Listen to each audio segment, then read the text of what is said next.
Bienvenue sur Africa 24 dans cette nouvelle édition du Morning News. Voici les titres de l'actualité.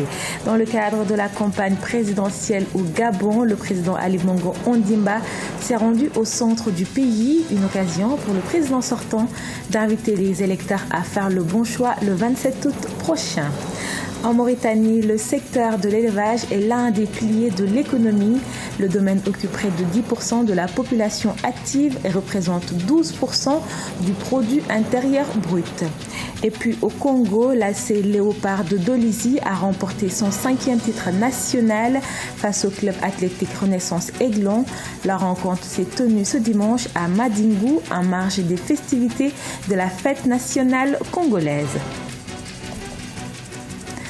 Au Gabon, pour sa deuxième sortie dans la campagne présidentielle, le président candidat à sa propre succession, Ali Bongo Ondimba, a tenu 2 meetings. Première étape ce dimanche, la province du Moyen-Ogooué au centre du Gabon. Notre correspondant Douglas Toutoum a participé à ce rassemblement reportage.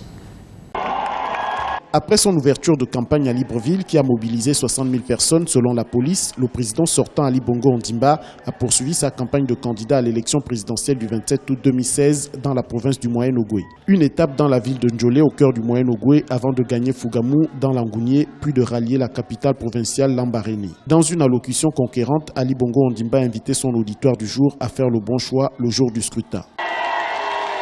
Vous aurez à choisir. Mais si vous choisissez l'un de ces 13, vous savez que vous prenez un grand risque pour notre pays. Car ces gens-là représentent un risque pour le Gabon, un risque pour notre pays. Car ce sont les candidats de la marche arrière. Ce sont les candidats qui voient tout dans le rétroviseur. Tout était pour eux et rien pour vous. Voilà ce temps qu'ils veulent retrouver. Mais ce Gabon-là, nous n'en voulons plus. Ce Gabon-là, c'est terminé.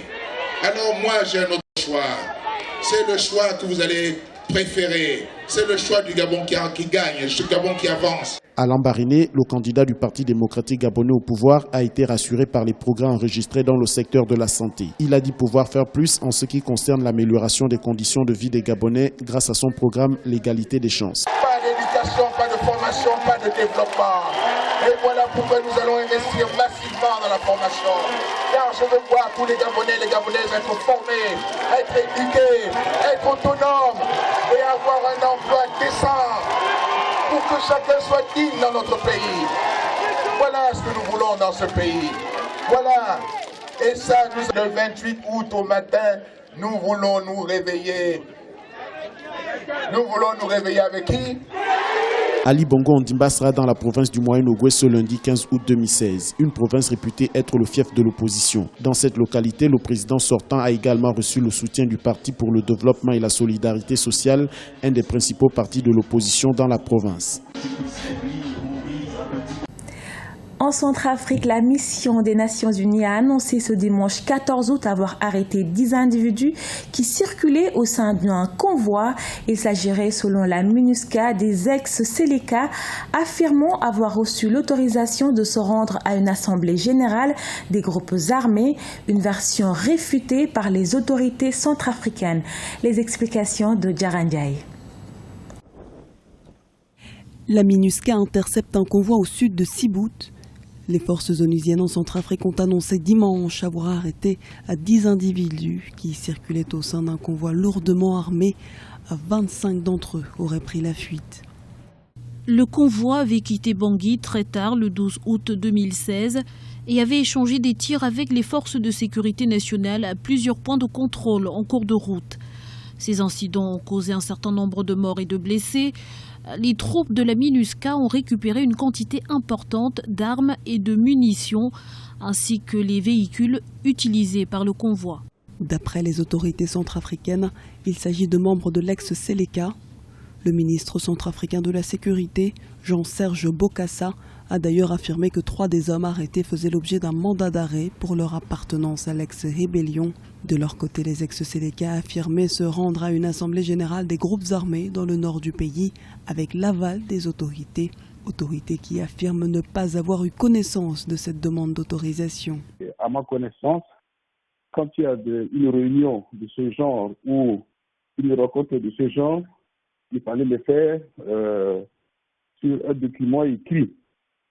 Et à partir de ce moment-là, c'est le document écrit qui peut justifier si les éléments ont eu une autorisation ou pas. Parce que là, vous allez parler de parole contre parole, mais organiser une assemblée générale, moi, à ma connaissance, il faut que le ministère de l'Intérieur soit saisi et qu'il puisse avoir une suite avant de s'organiser, avant d'aller se rassembler pour organiser leur rencontre. Face à la situation politique et sécuritaire toujours fragile, le président Faustin Archange Touadéra, élu en février 2016, tente de mettre en œuvre un programme de désarmement des groupes armés. Des tractations sont actuellement en cours pour lancer le processus au point mort. Outre le manque de moyens financiers, certains groupes armés refusent pour le moment de prendre part au processus, au motif notamment que le nord du pays est, selon eux, marginalisé dans l'actuel gouvernement. Le secteur de l'élevage en Mauritanie est l'un des piliers de son économie. Conscient des potentialités de la filière, l'État s'est fixé comme objectif de dynamiser et restructurer le sous-secteur avec pour objectif contribuer à la réalisation de l'autosuffisance alimentaire. C'est un sujet de Oumou Kalsoumba commenté par Ibrahima Djoumaba. Plus qu'une activité économique, l'élevage fait partie intégrante de la culture et des traditions en Mauritanie. Le secteur représente 12% du produit intérieur brut, représentant environ 85% de la valeur ajoutée du secteur rural. L'élevage occupe près de 10% de la population active. En Mauritanie, on dénombre plus de 20 millions de têtes de camelins, de caprins et de bovins. Ces chiffres montrent l'importance du secteur de l'élevage dans l'économie mauritanienne. Le gouvernement compte investir dans l'élevage intensif et l'élevage extensif, notamment en faisant la promotion de la filière viande, des produits laitiers et du cuir. Cette nouvelle orientation aura sans doute des effets positifs. Les résultats pourront se ressentir dans l'économie nationale et dans la création de la valeur ajoutée. Chaque année, l'État mauritanien dépense 15 milliards d'ouguiya pour importer du lait. Une situation jugée paradoxale par les experts pour un pays qui a de fortes potentialités laitières. Aujourd'hui, l'objectif des autorités est de stimuler la production laitière locale afin de satisfaire la demande intérieure. La filière lait regorge de nombreuses potentialités. Notre objectif est d'atteindre l'autosuffisance dans une vision à moyen terme, surtout que les ressources principales du secteur, à savoir les bovins et les caprins, demeurent disponibles à une grande échelle en Mauritanie. Nous mettrons en place une série de mesures pour que la production laitière augmente afin de ne plus importer ce produit. Dans le cadre du programme d'appui au pastoralisme dans le Sahel initié par la Mauritanie, il est prévu d'ici 2017 l'implantation de marchés de bétail dans les zones transfrontalières.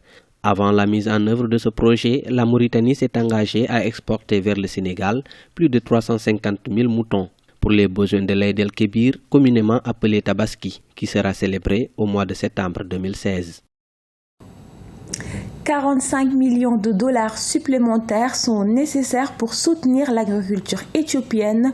Selon l'Organisation des Nations Unies pour l'agriculture et l'élevage, la sécheresse engendrée par le phénomène climatique El Niño et les inondations saisonnières ont provoqué des mauvaises récoltes ainsi que des pertes du bétail en Éthiopie.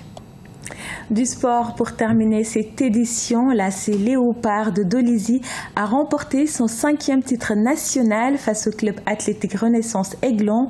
En marge des festivités de la fête nationale congolaise, ce dimanche 14 août, la rencontre s'est jouée à Madingu dans le département de la Bouanza. Deva Panzo, notre correspondant au Congo, a assisté pour nous à cette rencontre commentée par Birama Saonera. L'AC Léopard de Dolisie a soulevé dimanche 14 août sa 5e Coupe du Congo de football par un score étriqué d'1-0 face au club athlétique Aiglon. Kara, cette rencontre s'est disputée en présence du chef de l'État Denis Sassou Nguesso ainsi que de nombreux de ses pairs africains. Après leur défaite concédée l'an dernier devant les Diables Noirs à Ouesso, l'AC Léopard s'est racheté auprès de ses fans. C'est quelque chose de croire parce qu'on savait que ça pouvait basculer d'un côté de l'autre. Nous, on est resté calme, on a cru en notre potentialité. C'est pourtant le Kara qui s'est offert les meilleures occasions du match qu'a abrité le stade Omnisport de Mandingou, dans le département de la Bouenza. Les dribbles de Yannick Mbemba qui ont régalé les spectateurs n'ont pu empêcher César Gadier à ouvrir le score à la 89e minute, alors qu'on s'est dirigé éventuellement vers les prolongations. Dans un match de finale, il y a une équipe qui est victorieuse, donc c'est les Léopards. Ce n'était pas attendu parce que nous étions là pour relever les défis de notre équipe pour ne pas perdre devant les Léopards. Mais ce qui est arrivé, c'est un match de football. La finale féminine qui s'est jouée plus tôt a connu la victoire des filles de l'AC Léopard face au FC La Source par 2-0. La finale de la Coupe du Congo est inscrite dans la liste des événements liés aux festivités de l'indépendance de la République du Congo. Et c'est ainsi que s'achève cette édition réalisée par l'ensemble de la rédaction. Nous vous remercions de votre fidélité. Restez sur Africa 24, l'information continue.